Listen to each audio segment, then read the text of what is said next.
Good morning guys. आज हम NCERT book का पॉलिटिकल सब्जेक्ट्स का लेसन नंबर 2 पढ़ेंगे, जिसका नाम है विविधता एवं भेदभाव। सबसे पहले हम जानेंगे कि विविधता क्या होती है। विविधता होती है भिन्नता। यह दो व्यक्तियों में होती है। हम यह हमारे समाज के अकॉर्डिंग हो सकती है, हमारे संस्कृति के अकॉर्डिंग हो सकती है, हमारे रहन सहन के अकॉर्डिंग हो सकती है, और इसका समय समय पर अलग अलग प्रभाव पड़ा है। जैसे कि पहले अंग्रेजों ने हमारे भारत पर शासन किया, वो भी अपना कल्चर यहाँ पर छोड़ कर गए। उसके अकॉर्डिंग भी लोगों में विविधता देखने को मिलती है,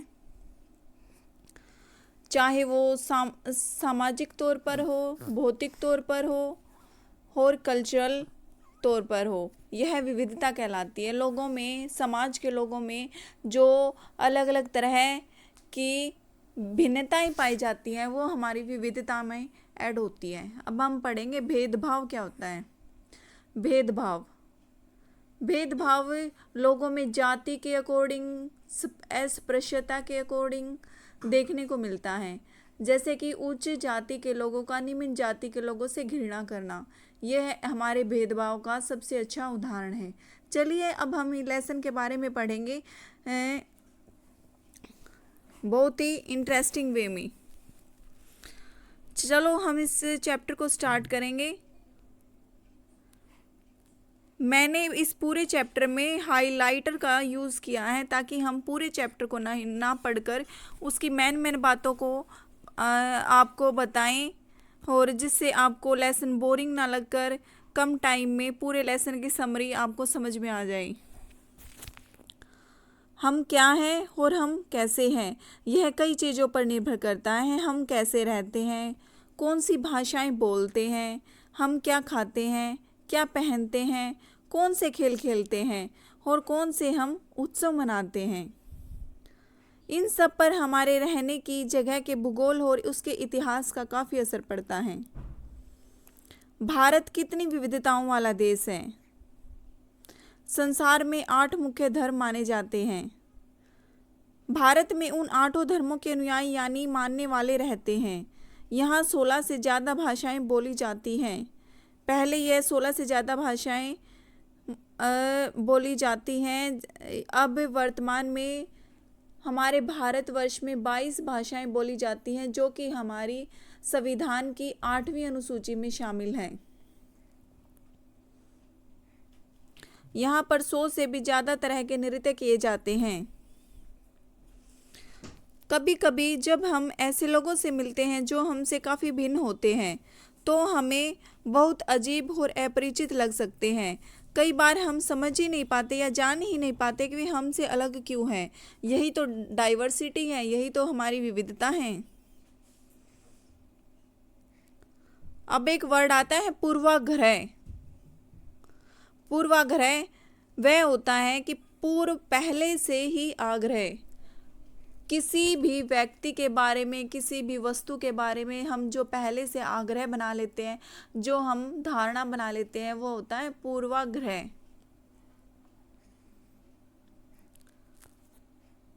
हम गांव के लोगों में और शहरों के लोगों में कुछ हमारी धारणाएं बनी हुई हैं कि भाई वो ऐसे होते हैं, वो ऐसे होते हैं। चलिए देखते हैं। ग्रामीण लोग, आधे से ज़्यादा भारतीय गांवों में रहते हैं। गांव के लोग आधुनिक टेक्नोलॉजी का इस्तेमाल करना पसंद नहीं करते हैं। फसल की बुआई कटाई के समय परिवार के लोग खेतों में 12 से 14 घंटे तक काम करते हैं। ग्रामीण लोग काम की तलाश में शहरों की ओर स्थानांतरण करने को बाध्य होते हैं, क्योंकि गाँव में इतना रोजगार का अवसर नहीं होता जितना कि शहरों में होता है। इसलिए गाँव के लोग शहरों की तरफ ज़्यादा पलायन करते हैं। शहरी लोगों का जीवन बहुत ही आसान होता है। यहाँ के लोग बिगड़े हुए और आलसी होते हैं।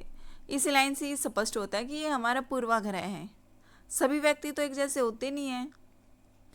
शहरों में लोग अपने परिवार के सदस्यों के साथ बहुत कम समय बिताते हैं। शहरी लोग केवल पैसे की चिंता करते हैं, लोगों की चिंता नहीं करते। शहरों में रहना बहुत महंगा पड़ता है। लोगों की कमाई का एक बहुत बड़ा हिस्सा किराए में और आने जाने में खर्च हो जाता है। जब हम किसी के बारे में पहले से कोई राय बना लेते हैं तो उसे हम अपने दिमाग में बिठा लेते हैं, वो होता है पूर्वाग्रह। ज़्यादातर यह राय नेगेटिव होती हैं। जैसे कि हमने ये पढ़ा शहरी लोगों के बारे में, लोगों को आलसी या कंजूस माना, यह भी तो हमारा पूर्वाग्रह है, जो कि गलत होता है। सभी लोग एक जैसे नहीं होते।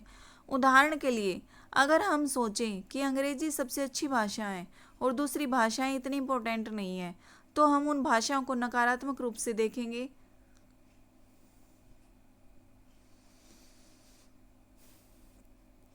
लड़के और लड़की में भेदभाव। समाज में लड़के और लड़कियों में कई तरह से भेदभाव किया जाता है। हम सभी इस भेदभाव से परिचित हैं, क्योंकि ज़्यादातर गाँव में लोगों की धारणा होती है कि भाई लड़की तो पराया धन है, शादी करके चली जाएगी, लड़का फिर भी हमारे पास रहेगा। ये मतलब उनकी अंडरस्टैंडिंग है और उनमें भेदभाव मानते हैं लड़के और लड़कियों में।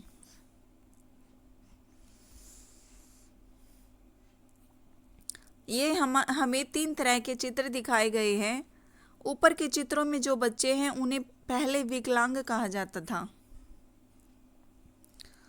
इनको देख के लोग तरह तरह की बातें करते हैं कि ये ऐसा है, ये लंगड़ा है, ये बहरा है।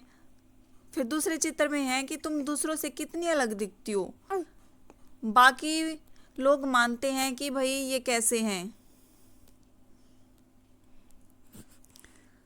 फिर बाकी स्टूडेंट उनको देखकर कहते हैं कि क्या इनका दिमाग का लेवल भी सही है।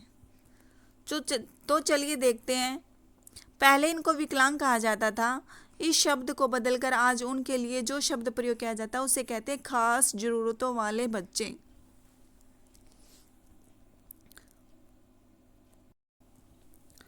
मतलब विशिष्ट बच्चे। उनके बारे में लोगों के पूर्वाग्रहों को यहाँ बड़े अक्षरों में दिया गया है। साथ में उनकी भावनाएं और विचार भी दिए गए हैं कि वे कैसा फील करते जब लोग उनको अलग नज़रिए से देखते हैं। ये बच्चे अपने से जुड़ी रूढ़िबद्ध धारणाओं के बारे में जानते हैं।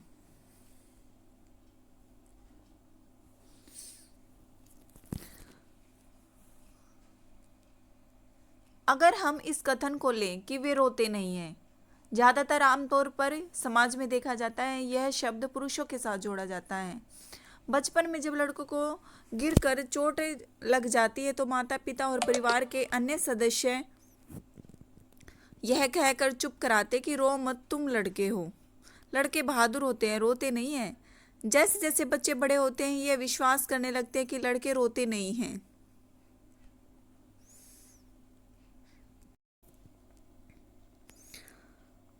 अब अगले पैराग्राफ में लड़कियों के बारे में धारणाएं हैं। लोगों का मानना है कि वे कोमल एवं मृदु स्वभाव की होती, वे बहुत ही सुशील होती हैं। ये थॉट हमारा लड़कियों पर लागू होता है। लड़कियों में ये गुण जन्म से ही होते हैं या वे ऐसा समाज से सीखती हैं। आपकी इसके बारे में क्या राय है?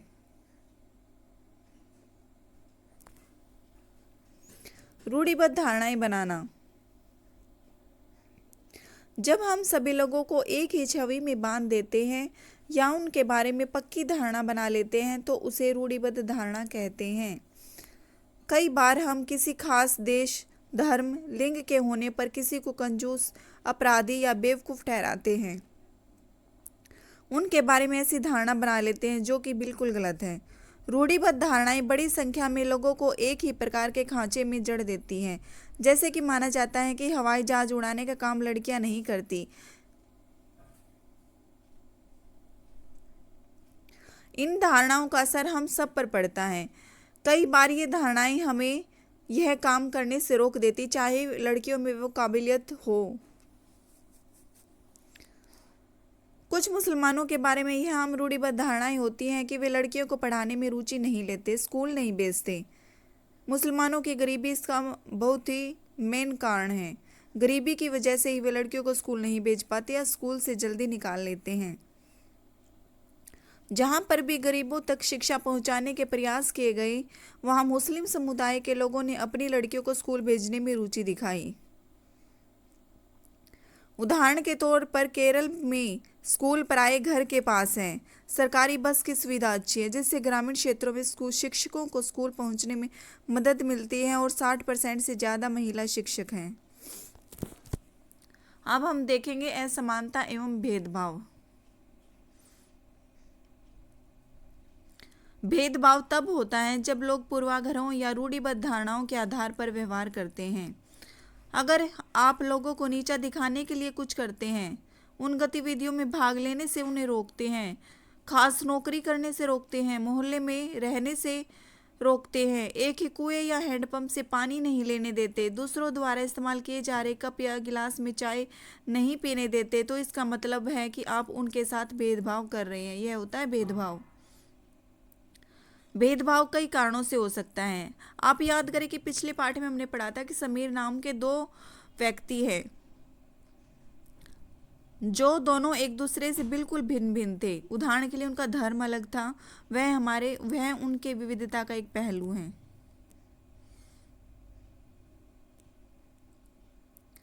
कुछ लोगों को विविधता और असमानता पर आधारित दोनों ही तरह के भेदभाव का सामना करना पड़ता है, क्योंकि उनकी संस्कृति को मूल्यवान नहीं माना जाता। ऊपर से यदि वे गरीब हैं तो उनके पास अपनी ज़रूरतों को पूरा करने के साधन नहीं होते। उन आधार पर उन पर भेदभाव किया जाता है। भेदभाव का सामना करने पर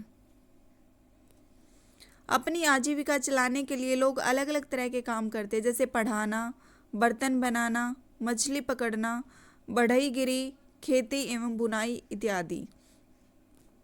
लेकिन कुछ कामों को दूसरे के मुकाबले अधिक महत्वपूर्ण माना जाता है, जैसे सफाई करना, कपड़े धोना, बाल काटना, कचरा उठाना जैसे कामों को समाज में कम इम्पोर्टेंस दी जाती है। इसलिए जो लोग इन कामों को करते हैं उनको गंदा और अपवित्र माना जाता है। यह जाति व्यवस्था का एक बहुत ही महत्वपूर्ण पहलू है। दलित वह शब्द है जो नीचे कही जाने वाली जाति के लोग अपनी पहचान के रूप में इस्तेमाल करते हैं। वे इस शब्द को अछूत से ज्यादा पसंद करते हैं। दलित का मतलब जिन्हें दबाया गया, कुचला गया। दलितों के अनुसार यह शब्द दर्शाता है कि कैसे सामाजिक पूर्वाग्रहों और भेदभाव ने दलित लोगों को दबा कर रखा है। सरकार ऐसे लोगों को एससी के वर्ग में रखती है।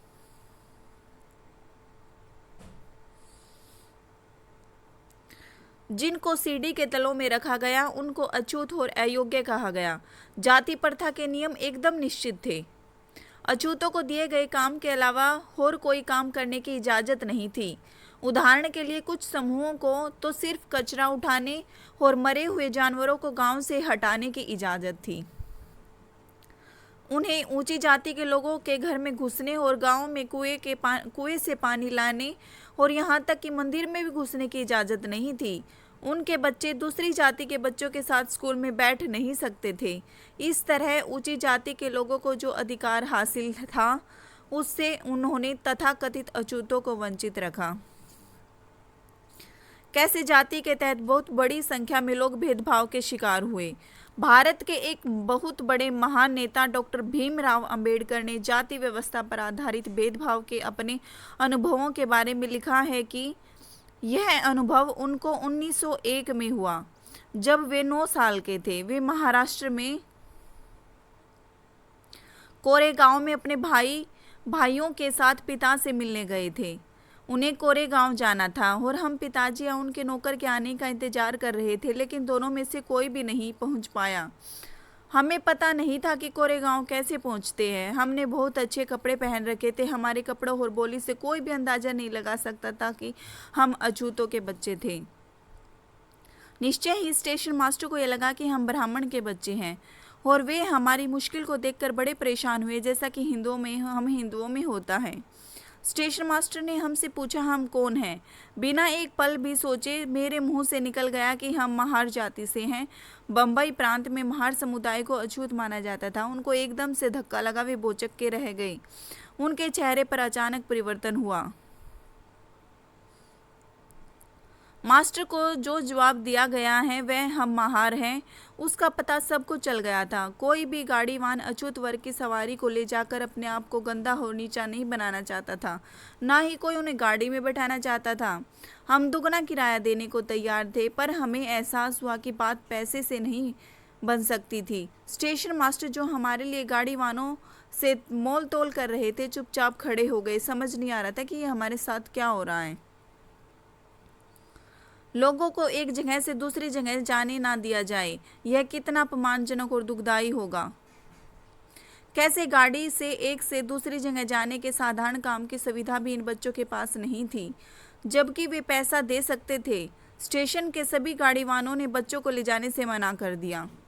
अब हम डॉक्टर भीमराव अंबेडकर के बारे में पढ़ेंगे। डॉक्टर भीमराव अंबेडकर का जन्म 1891 में हुआ और इनकी डेथ 1956 में हुई। को भारतीय संविधान के पिता एवं दलितों के सबसे बड़े नेता के रूप में जाना जाता है। अंबेडकर ने दलित समुदाय के अधिकारों के लिए लड़ाई लड़ी थी। उनका महार जाति में जन्म हुआ था, जो अछूत मानी जाती थी। महार लोग गरीब होते थे, उनके पास जमीन नहीं होती थी और उनके बच्चों को वही काम करना पड़ता था जो वे खुद करते थे। अंबेडकर अपनी जाति के पहले व्यक्ति थे जिन्होंने अपनी कॉलेज की पढ़ाई पूरी की और वकील बनने के लिए वह इंग्लैंड गए। उन्होंने दलितों को अपने बच्चों के साथ स्कूल भेजने के लिए प्रोत्साहित किया। दलितों से अलग अलग तरह की नौकरी करने को कहा ताकि वे जाति व्यवस्था से बाहर निकल पाएं। दलितों के मंदिरों में प्रवेश करने के लिए जो कई प्रयास किए जा रहे थे, अंबेडकर ने उनका लीडरशिप किया। उन्हें ऐसे धर्म की तलाश थी जो उनको सभी समान निगाह से देखे। जीवन में आगे चलकर उन्होंने धर्म परिवर्तन करके बौद्ध धर्म को अपनाया। उनका मानना था कि दलितों को जाति प्रथा के खिलाफ अवश्य लड़ना चाहिए और ऐसा समाज बनाने की तरफ काम करना चाहिए जिससे सबको इज्जत हो, सबकी इज्जत हो, ना कि कुछ ही लोगों की। समानता के लिए संघर्ष। दलितों, औरतों, जनजातीय लोगों और किसानों ने अपने जीवन में जिस गैर बराबरी का अनुभव किया, उसके खिलाफ उन्होंने लड़ाई लड़ी। जैसा कि पहले भी बात हुई है, बहुत सारे दलितों ने संगठित होकर मंदिर में प्रवेश करने के लिए संघर्ष किया। महिलाओं ने पुरुषों के साथ पास शिक्षा का अधिकार होना चाहिए, इस बात के लिए कदम उठाया। वैसे उन्हें भी अधिकार मिले। किसानों और दलितों ने अपने आप को जमींदारों और उनकी ऊंची ब्याज की दरों से छुटकारा दिलाने के लिए संघर्ष किया। 1947 में भारत जब आज़ाद हुआ, एक राष्ट्र बना, तो हमारे नेताओं ने समाज में फैली हुई कई तरह की असमानताओं पर विचार किया। इसलिए नेताओं ने संविधान में ऐसी दृष्टि और लक्ष्य रखा जिससे भारत में सभी लोगों को बराबर माना जाए, समानता को अहम मूल्य माना जाए। प्रत्येक व्यक्ति को समान अधिकार, समान अवसर प्राप्त होने चाहिए। अस्पृश्यता यानी छुआछूत, जो कि हमारे संविधान के आर्टिकल 17 में इसको एक्सप्लेनेशन है कि किसी भी व्यक्ति के साथ अस्पृश्यता और छुआछूत के आधार पर भेदभाव नहीं किया जाना चाहिए। अस्पृश्यता यानी छुआछूत को अपराध की तरह देखा जाता है। नौकरियां सभी लोगों के लिए खुली होनी चाहिए। इन सब के अलावा संविधान ने सरकार पर यह विशेष जिम्मेदारी डाली थी कि वह गरीबों और मुख्यधारा से अलग थलग पड़े हुए समुदायों को समानता के अवसर दिलाने के लिए विशेष कदम उठाए।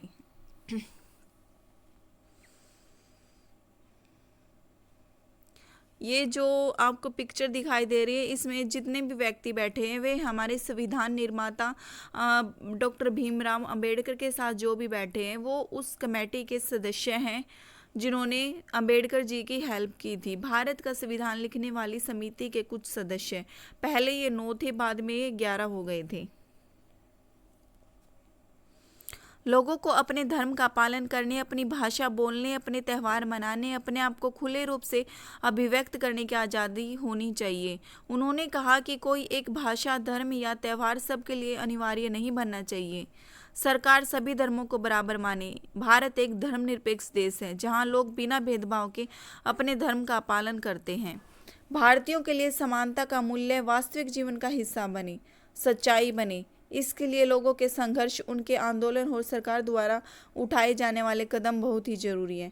यहाँ पर हमारा ये 2nd चैप्टर विविधता और भेदभाव का हमारा चैप्टर समाप्त होता है। आज के लिए बस इतना ही, और कमेंट में आप ज़रूर बताएं कि आपको यह वीडियो कैसी लगी। हम हर एक वीडियो में अपना बेस्ट करने का प्रयास करेंगे। धन्यवाद।